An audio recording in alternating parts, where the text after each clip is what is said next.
Hey, what's up, guys? How's everyone doing? Let's talk about the good and the bad that Nightrain is doing with the information that we know so far.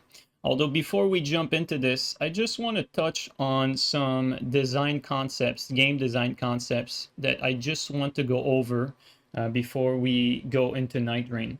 And it's going to be, I believe, important to drive some points and understand where some of these decisions are coming from. None of these are necessarily good or bad on their own. They're really just different factors that drive certain design decisions. So let's go over them really quickly. There's flashy, cool, and fun stuff. So, when you make something that's very anime, over the top, big weapons, cool armors, that sort of stuff. Then there's creator's taste, what the creator basically has for his preference. It could be really anything. Like, for instance, maybe the creator likes a certain style, painterly look, simple things, this sort of stuff. It can be something can be created for the sole purpose of trying to do something different, something new, something that has never been done before, basically something original, really. Usually, though, that involves taking ideas that already exist and making something that is brand new. So usually you can't really reinvent the wheel, but usually trying to make something new when it comes to game involves taking used ideas from other games and making a new mix out of that.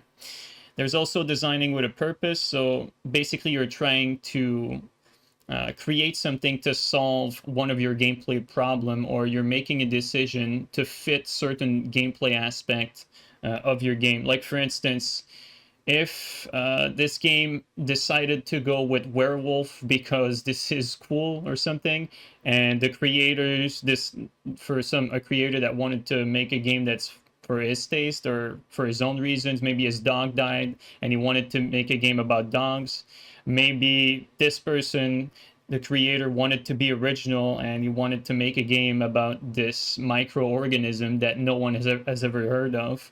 Well, the person making a game with a purpose would go with something like, for instance, maybe they're making a game about dungeon. It's a fast-paced dungeon game with very tight corridors, labyrinth, and he's going to decide to, maybe this one has a dog, this one has a werewolf, this one might pick, for instance, let's say a squirrel, because the squirrel is very nimble. They want to drive the fast movement through the squirrel's body, like the tail in the movement, and maybe the squirrel fits a nice size for what they want for this sort of like dungeon exploration. I'm making this really up on the fly, so excuse my examples, but basically what's important to understand is that the decision are driven by the game's need as opposed to some of these other factors. Keep in mind, though, designing with a purpose doesn't mean that things cannot be cool, flashy, or fun, or cannot be to the creator's taste. These are not necessarily exclusive to one another, so I just want to put that out as well.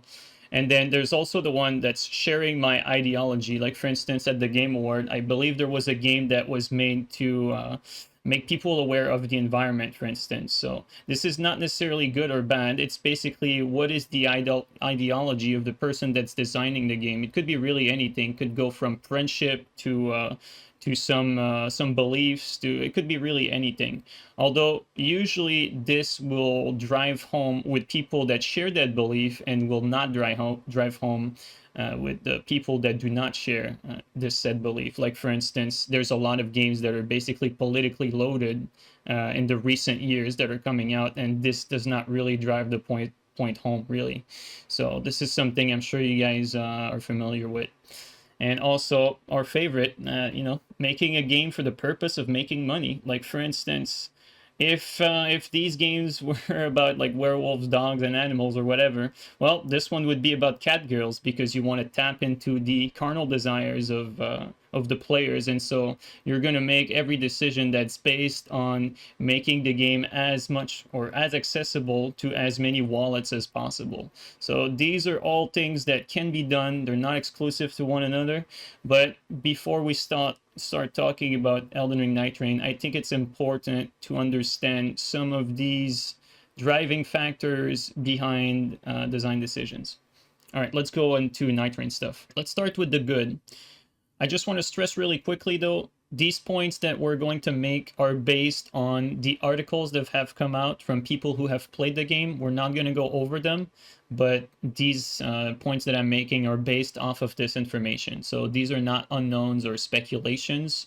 They're information from people who have played the game. Keep in mind, a lot of that stuff is always subject to change, but as it is with most games, usually this sort of stuff doesn't change all that much from the point it is announced until release. So From Software is making something different than what they usually make. I think this is a good thing that From Software is branching out. I know there's this argument that, you know, a lot of that stuff is stuff that's not necessarily original, but I think it should be put in the good category that From Software is branching out and trying different things. I think it's pretty unanimously agreed upon that we don't want From Software to stay stale and to keep making the same thing over and over. I think everyone welcomes the idea of making something that is different from what has already been made by From Software. Another positive, I think maybe some won't necessarily agree with this, but I think roguelike type games are actually fun.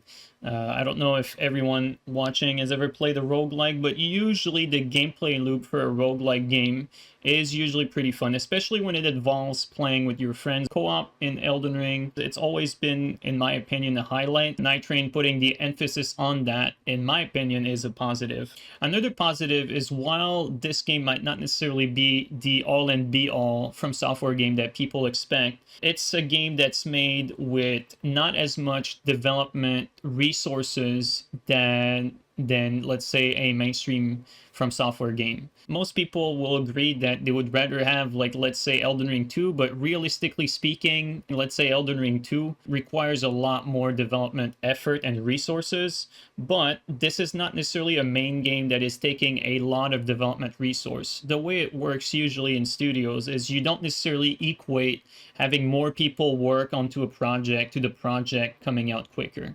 This can apply at very small scale, like for instance, if you're alone working on something and then there's, you know, you get to have a small team working on your project, then yes, development time will massively increase. But when you scale a studio from 100 to 150, it does not necessarily equate to the game coming out faster or to the result being better. Working with large, complex teams can be difficult, so I just want to stress that this game will likely not affect the amount of time that it will take for us to get a mainline game after. Another positive is the track record of the director, because apparently this is from a director who has been around since Dark Souls 1. So we're talking about a veteran, not someone who just has been assigned to the job and has not really proven anything. So the guy does have a track record. So if this is anything to go by, experience should be on his side, really. Another positive is this game is playable single player offline. It is apparently not a forced online experience, meaning that you can enjoy that solo if you want to. I think regardless of if you intend to play this solo or not, this should be put in the positive. Another positive is that there's no microtransactions. This is unanimously a positive. I don't think anyone would argue with that.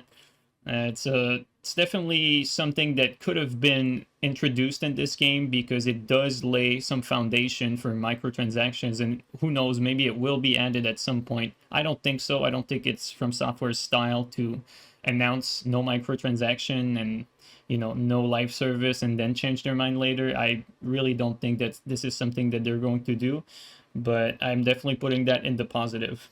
There's also the aspect of recycled content. I'm putting this one into positive because the recycled content that's in there consists of an extremely large library of assets to work with. So when we're talking about enemy and enemy variety, usually games that rely on replayability like that will fall short because the diversity in enemy encounters that you'll have is going to be limited. Here, the amount of different enemies and different mobs that you're going to have is going to be gigantic, given that they are tapping into their entire catalog of bosses and enemies that they've made previously. So we're talking about a massive library of content here. Finally, another positive, I will say probably the most important, is that Miyazaki is working on another larger project in the meantime. And so I'm more eager for the next thing. I think a lot of you are, and even if you are happy or dissatisfied with Nightrain, the fact that Nightrain comes out before that large project sort of gives something in the meanwhile for From Software and for the players who are eager to play From Software games to get their hands on something. So I think there's light at the end of the tunnel, and there's going to be more games from Software and a bigger, larger scale game likely coming up in the near future. Although obviously we don't know any details about that, but ultimately this game is not going to replace that. You're not going to have to wait like another 5 years for the other mainline game, because this is not it. Okay, so those were mostly my positives. I'm sure there's a lot of other positives that I haven't thought of, just like the negatives. There's also probably a lot of more negatives that I haven't thought of either. But let's go into the negatives. Obviously, whether you're talking about positive or negatives, there's always a bit of subjectivity in that. But I try to take a step back as much as possible and mention things that I genuinely believe will be more broadly seen as a positive or negative. So my first negative is the lack of significant build making. Now, it's always going to be more important to give a why as to I'm putting stuff in the negative. And one thing that's important to mention is that when you're putting something like this in there, you're basically asking the game to be something it is not, right? Because you can't ask this game to be, let's say, a racing game. Even though, let's say I was a fan of racing game, I could put into the negative that Elden Ring NightReign is not a racing game. But I just want to kind of reiterate that while Nightrain is not necessarily something that it's not trying to be, it is still taking things away from the base game, because ultimately it is a remix of Elden Ring. So to me, I think it's fair to put some of the things that they're taking away from Elden Ring into the negative, when it would be a positive to keep these aspects into Nightrain. So I believe that build making is something that they're taking away from their template Elden Ring and removing from Nightrain, that I believe Nightrain would have benefited from. So I think Nightrain would probably have been better if they kept more of that build making aspect. Obviously, we know from these interviews that there are some things that are going to affect build making, like you do level up as you do the rounds, and you also do find some bigger abilities, so to speak, passive, that you can equip on your character. But let's be honest here, it doesn't have really anything to compare to actual build making, where you do craft a build that's really catered to a certain playstyle. We're talking about hero classes here. And speaking of hero classes, another negative is that there's no customization and character creation, as well as any mention of armors. There are mentions of skins, so you're likely going to be able to equip skins for the classes. But again, if we compare that to what this has been taken away from, I believe Nightrain would have been better if we had more freedom when it comes to customization, especially when you think about the fact that this Nightrain game is tapping into the largest library of content that From Software has really ever done, because it is their library to date. So if they had, like, if they considered customization, we would have been able to tap into every armors that they've ever created, because the character models have not really changed all that much. So I really think this is a huge negative and a huge missed opportunity, where we could have had so much fashion in Nightrain had they tapped into their entire catalog, really.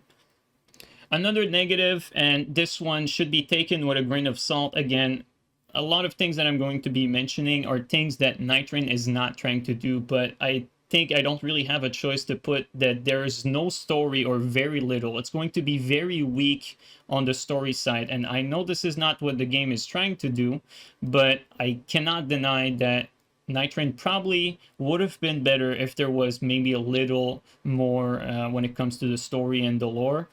Although obviously we don't know really any detail about that, but from, you know, if we are honest here, like, it is not going to be a very story heavy game or very lore heavy game. In fact, it is stated as not even being canon, and it's just a mashup of all the other games. So it's going to be very weak on the story side. So we have to mention this in the negative.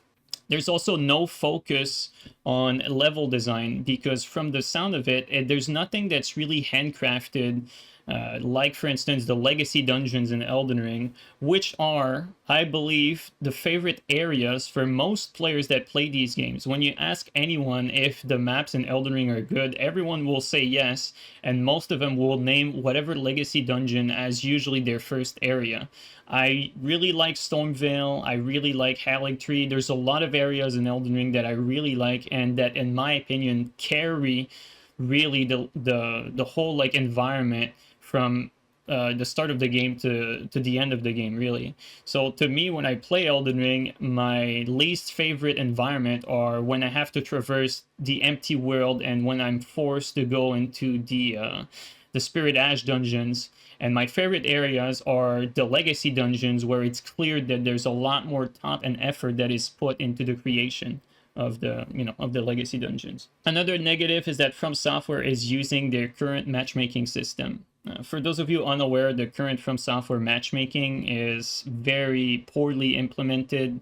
It's sometimes very hard to match with your friends for really no reason other than the fact that it's just not very well made. For instance, apparently you cannot create a 2-player team in Nightrain. You can create the 3-player team and you can go into these night rounds solo, but you cannot go into these night rounds as a 2-unit squad. So I'm not really sure why that is the case. I don't know if it's related to the fact that they're using the current arena matchmaking, likely.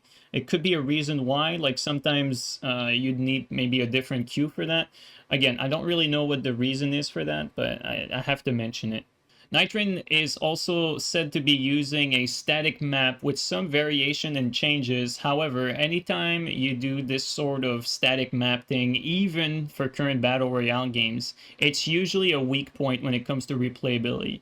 The map is usually really nice for the first time, and then it gets repetitive extremely quickly. And I mean, that's really true for any game. Every time you only have access to one map, it just lacks variety there. So there's no denying, and PC Gamer in their article mentions it, that this is one of the things they're going to be needing to improve on upon the release of Nightrain, because only having one map, even if they have some weather variations or variations in event, the map itself needs to be dynamic. It needs to be able to change. Hopefully they do address that. I believe that this was already given to them as feedback, but it is worth mentioning again. Okay, this is a big one for me, a big negative. Unfortunately, this point will rely on your ability to understand Elden Ring gameplay. And unfortunately, I don't believe that this is going to be something that's going to drive across the point for most, but you're going to have to hold me on that. The changes to movement speed will greatly affect the gameplay, and when you're playing an emulator or any of these old games, you can set the speed in that emulator to speed up the entire game and like play some sort of old school game and fast forward, and it actually works for the most part. You can get a lot of fun out of playing a lot of games at increased speed. However, that's not necessarily what they're doing here. What they're doing with Nightrain is they're keeping everything the exact same, but they sped up the sprinting.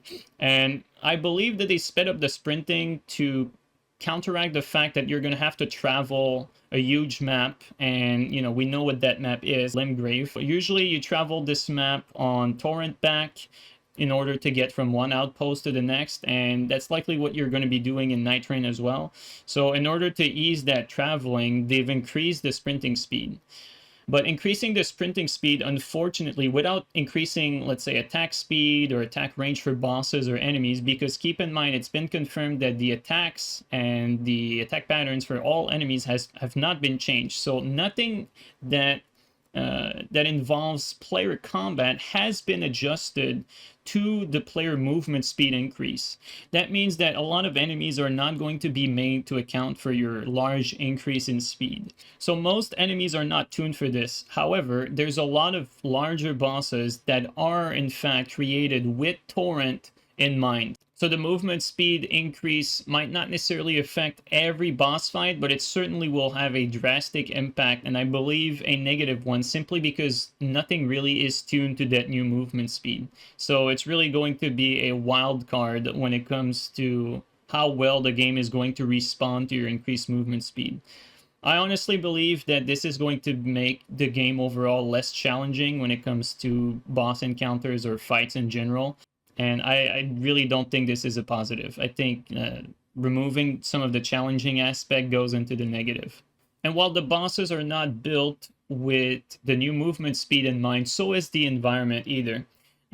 You're not going to have fall damage. You're going to be able to climb walls higher. Basically, the environment in Nightrain is really taking things from Elden Ring and adding gameplay element on top of it. Usually, you want to design your whole game with purpose, with the purpose of fitting some of these gameplay elements that you're already, or you already have in mind, or that you've already created. So you want to create a world that accounts for your jumping speed, that accounts for the abilities that your character has. Here in Elden Ring NightReign, because this is really only a small little side project, some of that stuff is going to be looked over, and we're just straight up going into larger, more flashy abilities without necessarily taking into consideration some of the impacts that this could have on gameplay. So unfortunately, the maps and the map design and the map elements are not going to be built from the ground up to account for the new abilities, and that has to be put in the negative. Another negative for me, and this one is a little more personal, is the focus on buffs and numbers. When we talk about abilities, like for instance, the ability for Duchess to do double the last damage of your team, this sort of free damage type of philosophy where you have huge buffs or huge abilities that greatly change the outcome of a fight is not necessarily something that I believe is a good thing for this sort of game. There's a heavy reliance on buffs in order to do large chunks of damage. I've always been more a fan of methodical gameplay, thoughtful gameplay where the player's skill and decision making is put above all else, not necessarily built around buffing and having large damage numbers be the most important factor. Another negative, and this is something that is not necessarily my point, but that I've read this point a lot, it's the bastardization of loved and established franchise. So obviously here you're really disregarding any Elden Ring lore, anything that's established in Elden Ring, and you're just going for something that is completely different, disregarding everything that has existed. The issue with that is that it's also doing that with other Souls games that have nothing to do with this. So while this is called Elden Ring NightReign, it's taking aspects from, or taking models or taking assets from all of From Software's catalog, and we put that into the positive because they're able to tap into a large library of enemies for varied gameplay and all. But it has to be mentioned that they're also taking away some of that grandeur that these unique boss fights would have in their unique games or in their respecting games, and they're kind of diluting that into this all-you-can-eat buffet, which is Nightrain. So this is more of a nuanced point that I think some people might not agree with, but I believe that should have been mentioned, that it is in some way bastardizing a lot of the bosses that I have made before and a lot of the content that was made as art in its unique like art piece, which is, you know, Dark Souls 1, 2, 3, you name it. Which leads me to question, why is it called Elden Ring NightReign, where it could have been an entirely different IP? If it's taking stuff from the entire library of From Software's catalog, to me, it could have easily been named another IP, and I think this could have helped drive the message across that this game, Nightrain, is really its own thing that is separate from any of the other game entities. Another negative is that Nightrain's structure really opens the door up for a lot of monetization schemes. I know there's some talks about Kadokawa being bought out. We don't know what's going to happen regarding that, but laying the ground up with Nightrain really opens the door in the future to different monetization, which might not even be in From Software's power to decide if they want to do that or not. If the parent company is not Kadokawa anymore and they don't necessarily give as much free reign to From Software, it's not too far-fetched to think that at some point into the future, a decision like making a game like Nightrain will likely have a negative impact on future monetization of From Software games, depending on who is the company that buys From Software and how they manage them. Another negative is that this is all recycled content. There's really not much new. There are some new, there's a few new bosses, but for the most part, it has to be mentioned and agreed upon that when you're getting into Nightrain, you're fighting a lot of bosses, a lot of enemies, and you're basically going into stuff that you've already fought before. So when it comes to a new experience, the whole structure, everything is going to be new, but it is recycled content, and you've seen pretty much almost everything that's going to be in that game. And finally, my last negative is the lack of game balance due to the nature of the project. So because they're taking so many aspects from their asset library from so many different games, and they're changing the speed of sprinting, they're doing different abilities that seem to be more leaning around the flashy sort of philosophy.